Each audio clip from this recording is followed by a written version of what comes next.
Hello दोस्तों, आ गया हूँ एक नया वीडियो के साथ, नया टॉपिक के साथ। दोस्तों, हम में से बहुत सारे लोग ऐसे हैं कि एक छोटा सा कॉलोनी बाट का कोई ना कोई करता ही है। जो भी बाट का शौकीन होता है उन लोगों के पास 5 या 10 पेयर का कोई भी एक बाट का कॉलोनी होता है। लेकिन हम लोग जब बाट चूज़ करके लाते हैं तो हम लोगों को पता नहीं चलता है कि वो उसका ब्लड लाइन कैसा है, कि वो एक ही पेयर का है कि दूसरे पेयर का है, क्या उसमें कुछ प्रॉब्लम था कि नहीं, ऐसे हम लोग कुछ पता नहीं चलता है। लेकिन उसके बाद जब हम लोग जो पेयर देते हैं तो पेयर लेने के बाद ऐसा होता है कि कभी कभी उनमें से जो बच्चे निकलते हैं अनहेल्दी बच्चे होते हैं और अंडे भी ठीक ठाक नहीं आता है। जैसे आप लोग देख पाएंगे कि मेरे हाथ में एक अंडा है, जो एक छोटा है एक बड़ा है। दोनों ही बजिस का अंडा है, लेकिन दोनों अलग अलग किस्म का है। लेकिन दोनों में ही ब्लड आ गया है और दोनों अंडे ही फर्टाइल है।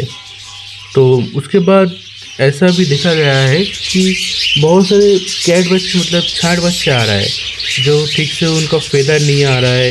किसी का हाफ फेदर आया है, किसी का फेदर ग्रो नहीं हो रहा है। तो ऐसा छोटा मोटा प्रॉब्लम रोज़ ही देखने मिलता है। ज़्यादातर हम लोग को जो कॉलोनी हम लोग करते हैं तब भी ये सब होता है।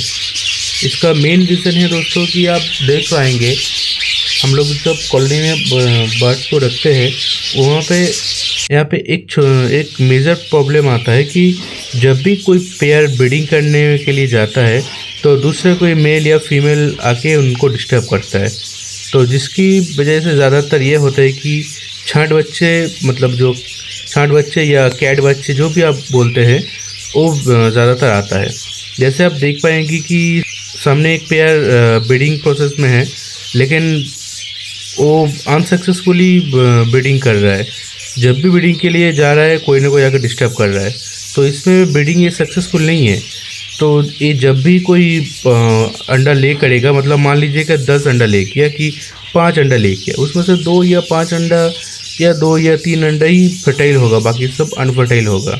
उसके बाद डिपेंड करता है कि आप ब्रीडिंग के टाइम में आपके बर्ड्स को कैसे खाना देते हो। ब्रीडिंग कोर्स करने से पहले दोस्तों ज़रूरी ये है कि आपको कैल्शियम और विटामिन कोर्स कंप्लीट करना चाहिए ही चाहिए। नहीं तो आप देख पाएंगे, देखिए मेरे पास एक कैट बच्चा है जिसका फेदर ठीक से ग्रो नहीं हुआ है।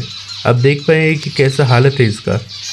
ये ठीक हो जाएगा, इसका कैल्शियम का रेगुलर अगर मैं कोर्स करता रहूँ तो ठीक हो जाएगा, ये बिल्कुल ठीक हो जाएगा। लेकिन प्रॉब्लम ये है कि इस ब्रीडिंग में बैठा हूँगा और इसमें जो बच्चा आएगा, इसका बच्चा इसी की तरह ही छांट बच्चा ही आएगा, जो मतलब हेल्दी तो रहेगा लेकिन ग्रो नहीं होगा।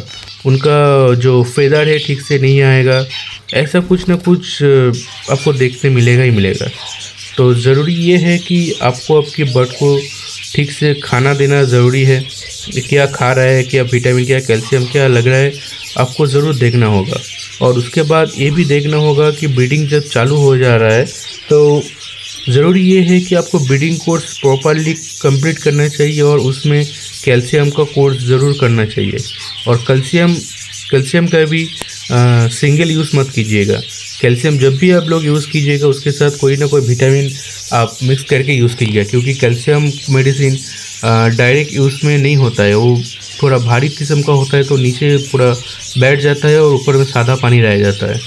तो कोशिश कीजिए कि कैल्शियम के साथ एम्बीप्लेक्स, रिकोविट और वाइमिनल जो भी हो मिक्स करके दिया जाए।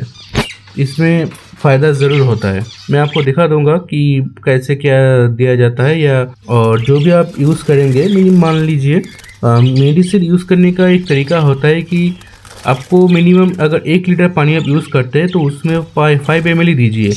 आपको लग रहा है कि ज़्यादा बर्ड है तो 10 ml कीजिए, लेकिन उसके ज़्यादा मत दीजिए। और इस काम में आपको पेशेंस रखना बहुत ज़रूरी है, क्योंकि ये जो कैट बच्चे आपके हाथ में आएंगे वो 1 दिन 2 दिन में सही नहीं हो जाएंगे। मिनिमम 2 महीना, 3 महीना या 6 महीना भी लग सकता है। तो कोशिश कीजिएगा कि सबको आपको ट्रीटमेंट दे पाए। ठीक है दोस्तों, आज और ज़्यादा कुछ नहीं बोलूँगा, आप देखते रहिए। और कुछ भी प्रॉब्लम होगा तो मुझे कमेंट में ज़रूर बताइएगा।